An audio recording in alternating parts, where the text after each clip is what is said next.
Shalom saudaraku yang terkasih di dalam Tuhan kita Yesus Kristus.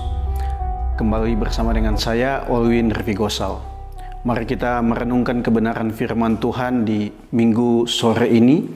Saya ambil dari Yohanes pasal yang ke-20 ayat 19 sampai 23. Ayat 19 di sana dikatakan, ketika hari sudah malam, pada hari pertama minggu itu, berkumpullah murid-murid Yesus di suatu tempat dengan pintu-pintu yang terkunci karena mereka takut kepada orang-orang Yahudi.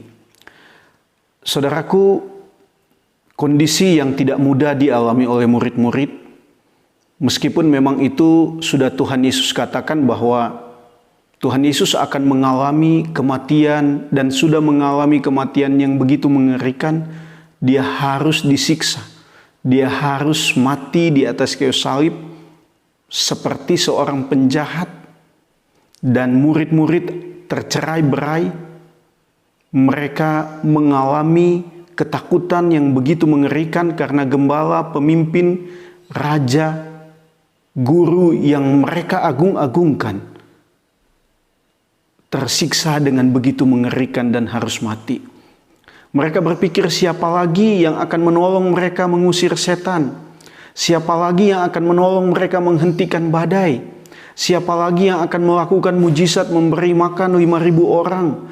Siapa lagi yang akan menghadapi orang-orang Yahudi, imam-imam, ahli-ahli Taurat, orang-orang Farisi? Mereka merasa tidak mampu. Pasti kenapa mereka menutup semua pintu, saudara? Karena mereka mengalami ketakutan. Mereka takut dianiaya, mereka takut disiksa, bahkan mereka takut mengalami kematian seperti yang dialami oleh Tuhan Yesus karena mereka adalah pengikut Tuhan. Saudaraku, kematian Kristus membuat mereka kehilangan harapan, membuat iman mereka goyah, membuat iman mereka goncang. Seperti kehilangan harapan, tidak ada kepastian di dalam hidup mereka sehingga mereka kembali kepada pekerjaan-pekerjaan mereka. Saudaraku yang terkasih, inilah kondisi mereka. Karena itu mereka berkumpul. Memang tidak tercatat di bagian ini berkumpul karena untuk apa? Biasanya mereka berkumpul untuk berdoa. Mereka berkumpul untuk sharing bersama. Dan ini yang terjadi. Ketakutan yang begitu mengerikan. Mereka menghadapi kengerian. Mereka menghadapi kegentaran. Mereka menghadapi hidup yang tidak pasti. Ini saudaraku. Dan dalam kondisi yang demikian, dalam kondisi keterpurukan mereka, Tuhan Yesus datang dan berdiri di tengah-tengah mereka.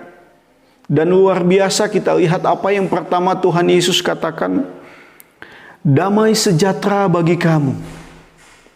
Yesus pertama kali bertemu dengan mereka dan dia berkata, damai sejahtera bagi kamu. Artinya bahwa damai sejahtera ini adalah hal yang utama, hal yang terpenting dalam kehidupan orang percaya, dalam kehidupan murid-murid. Damai sejahtera berarti eirene, yang artinya ketenangan. Mereka diberikan ketenangan di dalam hidup. Mereka diberikan ketenangan hati, ketenangan pikiran, ketenangan jiwa mereka. Ini luar biasa indah, saudara.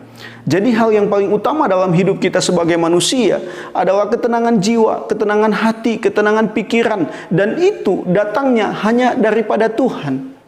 Tidak ada dari manusia, dari dunia, tidak akan bisa, saudara. Karena itu saya mau katakan, saudaraku, hal-hal duniawi, hal-hal materi, kekayaan duniawi tidak bisa membuat kita mengalami damai yang sejati. Banyak orang hari ini berlimpah kekayaan. Banyak orang hari ini berlimpah hal-hal materi, tetapi mereka juga tidak mengalami ketenangan. Karena itu saudaraku, mari, ketika engkau dalam keadaan terpuruk, ketika engkau dalam kondisi yang sulit, Tuhan Yesus mau memberikan engkau damai. Tuhan Yesus mau menenangkan jiwamu. Tuhan Yesus mau menenangkan hati pikiranmu. Dan saudaraku, kedamaian itu tidak akan terpengaruh oleh situasi dan kondisi apapun. Orang yang memiliki damai di dalam hidup, dia akan merespon segala sesuatu dengan tepat, dengan benar. dan tidak tergantung dengan situasi kondisi yang sulit. Ini memang tidak mudah, saudara. Dalam kondisi ketakutan murid-murid, Tuhan berikan damai, sehingga hidup mereka berganti dengan sukacita yang luar biasa. Ketika orang punya damai, dia pasti diberikan sukacita. Ketika orang diberikan sukacita, Tuhan Yesus berkata bahwa engkau akan menjadi utusan-utusan. Dikatakan di dalam ayatnya yang ke-21, sama seperti Bapa mengutus aku, demikian juga sekarang aku mengutus kamu. Dan Tuhan Yesus memberikan mereka roh Allah, supaya mereka pergi. Dan kita lihat, saudara, apa yang terjadi dalam sejarah yang ditulis di dalam Alkitab.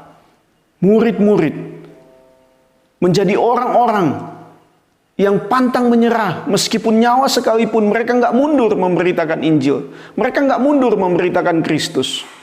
Karena mereka sudah mengalami damai sukacita yang luar biasa. Saudaraku, apa yang engkau hadapi hari ini yang membuat engkau takut, yang membuat engkau khawatir, yang membuat engkau dalam kondisi yang tertekan, yang terpuruk? Saya mau katakan firman Tuhan berkata hari ini damai sejahtera bagimu, ketenangan bagimu, bagi jiwamu, bagi pikiranmu, bagi hatimu.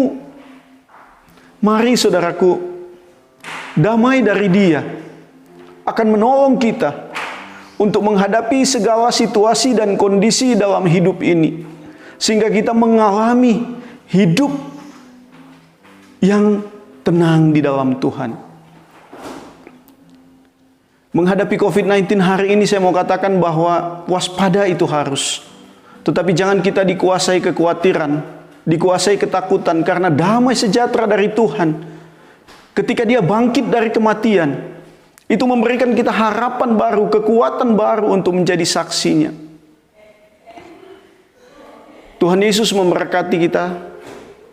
Selamat hari Minggu, selamat beribadah, dan selamat menikmati damai, ketenangan yang daripada Tuhan.